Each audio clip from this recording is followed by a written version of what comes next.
Forcément, puisque les Nantais sont en grande difficulté. Ils viennent de subir une défaite à Marseille. Vous l'avez dit, ils n'ont pas gagné encore à domicile. Et puis ils accueillent un adversaire qui est jamais facile à jouer. Ce match, il est capital à mon sens pour l'entraîneur. Parce qu'en cas de défaite, il sera entre guillemets certainement limogé. C'est ce qui se dit en tout cas. Pour les joueurs un peu moins, nous ne sommes qu'à la 7e journée. Il reste beaucoup de temps. On sent que cette équipe n'est pas à 100%. Il y a beaucoup de joueurs qui sont pas à leur niveau. Elle a une marge de progression. Mais pour retrouver la confiance, ce serait quand même bon de l'emporter samedi soir.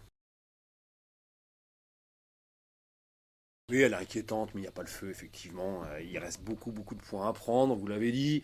C'est que cette journée, l'entraîneur cherche les meilleures solutions, a changé 3 fois de système, cherche à mettre les meilleurs joueurs possibles. Il cherche aussi à recruter. Donc cette équipe, je l'ai dit, elle a une marge de progression.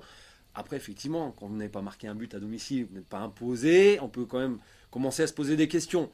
Mais il n'y a pas le feu, soyons réalistes. Avec Reynald Denouex, quand je suis arrivé, on savait qu'il était sur la sellette. Nous, on avait envie que d'une chose, c'est qu'il reste. Donc, on avait fait le maximum pour gagner les matchs. Je me souviens, on avait battu 3 avant la trêve à 1-0. On pensait que ça allait sauver Reynald Denouex. Malheureusement, ça n'avait pas été le cas. Donc là, c'est où les joueurs sont derrière René Girard et vont faire le maximum pour l'emporter samedi soir. Ou alors, il y a déjà des tensions entre l'entraîneur et les joueurs et ils vont peut-être pas faire les mêmes efforts. Et là, ce serait très inquiétant. Ça voudrait dire que son discours ne passe plus du tout, que les joueurs ne sont plus concernés et qu'il faudrait peut-être passer la main à quelqu'un d'autre. Bien évidemment, alors inconsciemment, mais on fait moins d'efforts, on n'écoute plus trop les consignes, on n'est plus à 100% derrière son entraîneur, et puis ça se ressent en match. Je suis pas certain que ce soit le cas encore pour ces Nantais, en tout cas j'espère ne pas me tromper, j'espère qu'ils feront le maximum samedi soir pour l'emporter face à Bastia.